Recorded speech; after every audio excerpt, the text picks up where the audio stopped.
అంత స్థాయి ఉందని కాదు నేను చెప్పేది. Yes, magistrate, it was a respectable post. Though it is lower court, yes, magistrate is magistrate. 10 ఏళ్ళు మెజిస్ట్రేట్ చేస్తే ఇంకా సబ్జెక్ట్ చదువుతారు, తర్వాత జిల్లా జడ్జి చదువుతారు.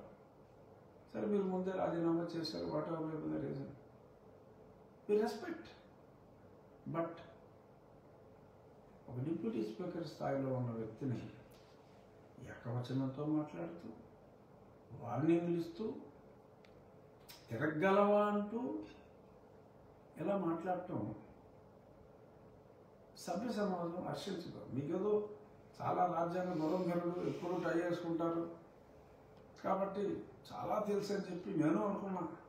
కనీసం ఆ 10th షెడ్యూల్లో ఉన్న మీరు చెప్పిన .5 కూడా అర్థం చేసుకోకుండా అది స్టాచ్యూట్ అని ఎలా అనుకుంటారు? దట్ ఈస్ డిస్క్రిప్షన్ అని అంత క్లియర్గా ఉన్నప్పుడు.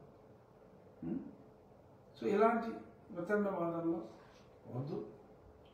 మనం కలిసినప్పుడు చక్కగా ఇదివరకు ఎలాగో మరి ఢిల్లీ వచ్చినప్పుడు కూడా మా ఇంట్లో మనం కలిసి భోజనం చేసాం. అన్నీ ఏదో మీరు నిలబెట్టేశారని చెప్పుకుంటున్నారు, ఫైన్, చెప్పుకుంటారో తప్పలేదు. 4 మంచి మాటలు చెప్పుకుంటూ అప్పుడు మీరు నేను ఒకే పార్టీ మీద మాట్లాడేవాళ్ళం కాబట్టి ఎస్, న్యాచురల్గా వీళ్ళ ఎఫినిటీ. ఇప్పుడు మిమ్మల్ని ఉప ముఖ్యమంత్రిగా ప్రపోజ్ చేసిన వ్యక్తి, గతంలో నన్ను దారుణంగా కొట్టిన వ్యక్తి, నన్ను చంపాలని ప్రయత్నిస్తున్న వ్యక్తి, అతను సర్వీస్ రూల్స్ వైలేట్ చేశాడని చెప్పి నేను అతని గురించి రాస్తే ఇంకోటి డిప్యూటీ స్పీకర్గా ఎలాగా కంప్లైంట్ ఇస్తారని, డిప్యూటీ స్పీకర్ కంప్లైంట్ ఇవ్వకూడదని ఉన్న రూల్ ఉందా? రాజ్యాంగంలో ఎక్కడైనా రాసుందా?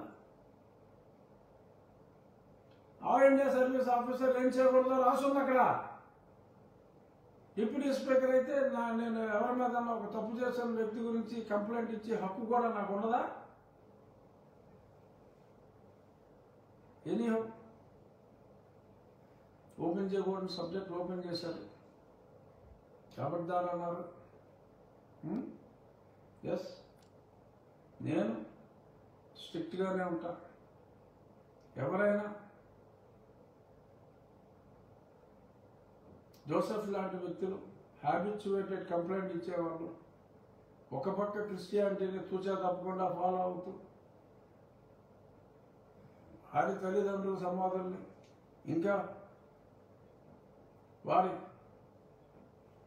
కిత్ అండ్ కిన్ ఒకవేళ చనిపోతే శ్మశానంలోనే, క్రిస్టియన్ శ్మశాన వాటికలోనే సిలువలేసి కప్పెట్టి కట్టడాలు కట్టి రెగ్యులర్గా చర్చికి వెళ్తూ చర్చిలు నిర్మిస్తూ ఎస్సీ ఎస్టీ కేసులు పెడితే ఖచ్చితంగా సర్టిఫికెట్లు క్యాన్సిల్ చేయమనే చెప్తారు. No politician would do that, but I will do that. ఏ రాజకీయ నాయకుడు ధైర్యం చేయడు. బట్ నేను రాజ్యాంగం మీద ప్రమాణం చేశా. మార్చుకోండి చట్టాలు, మార్చండి.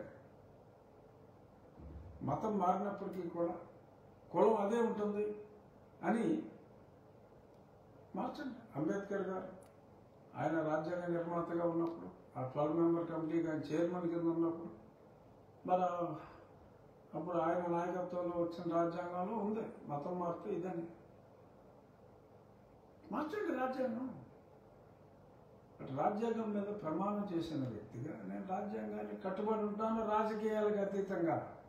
దో no politician would ever try to, నేను మాట్లాడినంత ధైర్యంగా భారతదేశంలో ఇప్పుడు దాకా యాక్టివ్ పాలిటిక్స్లో ఉన్నవాడు ఎవడో మాట్లాడా.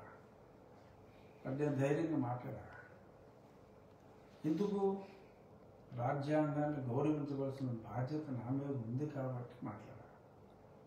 సో ఇది నేను చెప్పాల్సింది చెప్పా. మళ్ళీ మీరు ఈహా ఛానల్లో ఏం మాట్లాడతారో మాట్లాడండి. బట్ ప్రజలకి చెప్పాలి కాబట్టి నేను చెప్పాల్సింది చెప్పేసా.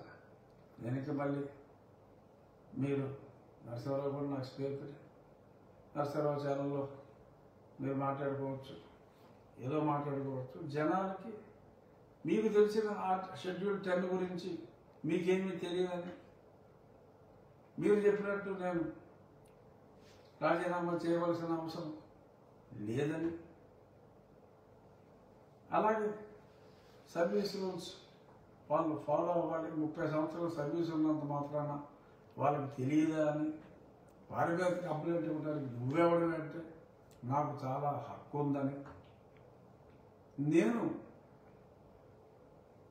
a political as long as I am on that seat in the assembly, నానా నియోజకవర్గాల్లో చేయడానికి ఎటువంటి అభ్యంతరం రాజ్యాంగం ప్రకారం లేదు. బట్ అయినా నేను మోరల్స్కి కట్టుబడి ఉన్నానని స్పష్టంగా తెలియజేయటమే నా ఈ సమావేశం ఉద్దేశ్యం. థ్యాంక్ యూ యాలా శ్రావణ్ కుమార్ గారు. I hope I had clarified. ఏదైనా ఉంటే మనం ఫోన్లో మాట్లాడుకుందాం, ఫోన్ చేయండి. ఇలా టీవీ ఎక్కేసే ముందు ఎందుకు మమ్మల్ని మీరు బహిర్గతం చేసుకోవటం ఏమీ తెలియదండి, నాతో మాట్లాడండి. ఏమైనా తప్పుందా ఇలా మాట్లాడాలనుకుంటున్నాను.